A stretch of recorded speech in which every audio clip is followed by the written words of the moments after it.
It began with whispers, carried by the wind across the desolate dunes of Roanoke Island.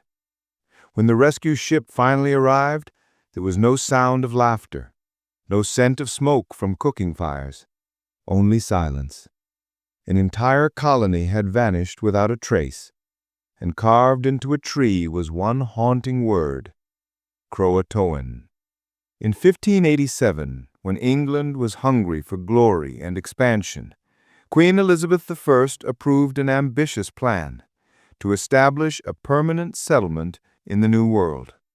The man chosen to lead this dream was John White, an artist and explorer loyal to Sir Walter Raleigh, who held the royal patent to colonize the new land. White's mission was not just about land, it was about legacy. He envisioned a thriving English community, families living in peace, and England's flag fluttering proudly across the Atlantic. That summer, he set sail with 117 settlers, including his pregnant daughter, Eleanor Dare, and her husband, Ananias Dare. After months of rough seas, storms, and hunger, they reached Roanoke Island, off the coast of present-day North Carolina. The settlers were relieved to touch land, but they also sensed something eerie. Native tribes in the region had grown hostile after an earlier English expedition's violent encounters. The surrounding forests were beautiful, yet filled with danger: snakes, mosquitoes, and unseen eyes watching from the shadows. Still, White remained optimistic. On August 18, 1587, his daughter gave birth to Virginia Dare, the first English child born in the Americas, a symbol of hope and new beginnings. The colony rejoiced, believing they were building history. But their supplies soon dwindled. Crops failed, relations with local tribes worsened, and whispers of famine began spreading. John White, urged by the settlers, decided to sail back to England to gather more food, weapons, and manpower. He promised to return quickly. But fate had other plans. When White reached England in late 1587, his timing could not have been worse. Spain's mighty armada was preparing to invade England, and every ship, including those meant to resupply Roanoke, was seized for war. White begged for just one vessel, but no one could spare it. The invasion lasted years, and England's focus shifted entirely to survival.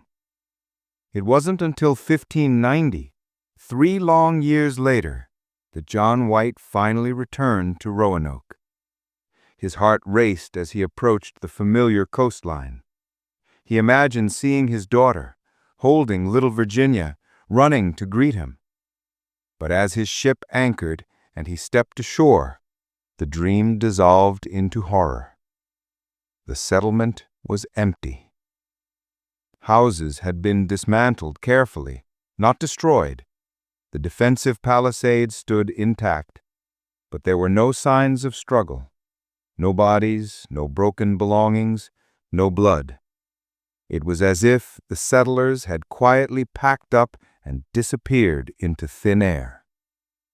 On one tree, carved deeply into the bark, was the word Croatoan. Nearby, another carving read, "Crow," on a post, unfinished. White recognized it immediately. Croatoan was the name of a nearby island, now Hatteras Island, home to a friendly Native American tribe. It seemed like a clue. John White's heart filled with cautious hope. Perhaps they had simply moved. Perhaps his family was alive. But before he could investigate further, a violent storm struck the coast. The waves battered his ship relentlessly, and his crew, fearful of losing everything, refused to continue. White was forced to sail back to England without ever setting foot on Croatoan Island. He would never see his daughter or granddaughter again. For centuries, historians, archaeologists, and adventurers have searched for the truth. What happened to the lost colony of Roanoke? Some believe the settlers assimilated with local tribes, marrying and blending into native communities. Supporters of this theory point to later reports of Native Americans with light skin, gray eyes, and English words in their vocabulary. Others insist that the colonists tried to sail back to England on their own and perished at sea. A darker theory claims they were massacred by hostile tribes or Spanish soldiers patrolling the coast. Yet no graves, bones, or weapons were ever found. Modern DNA testing has attempted to trace descendants of the Roanoke settlers among native populations, but results remain inconclusive.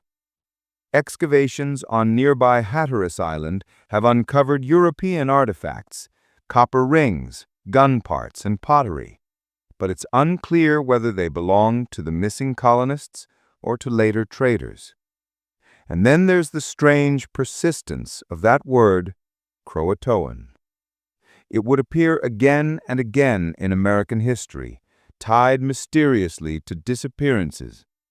The writer Edgar Allan Poe, before his unexplained death in 1849, was reportedly found mumbling the word Croatoan.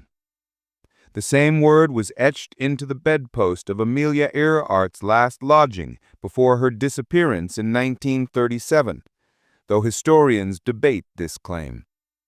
It even appeared carved into the journal of Charles Fort, a researcher of the unexplained. Coincidence or curse? Today, Roanoke Island is a peaceful tourist site. Families stroll where the settlers once built their homes, and school children reenact the story of Virginia Dare every summer in an outdoor drama called The Lost Colony. But beneath the laughter and history lessons, the land still feels haunted. Every night the wind rustles through the pines, carrying echoes of the past. The cries of starving settlers, the pounding surf of White's doomed return, the faint voice of a mother calling for her lost child. John White died in England, tormented by guilt, forever wondering if his family had survived. The mystery of Roanoke became America's first unsolved disappearance, a reminder that even the bravest dreams can vanish without a trace. And so the legend endures. Was it starvation, war, disease, or something far more mysterious? No one knows. Only that single word remains carved into the heart of America's oldest riddle, Croatoan.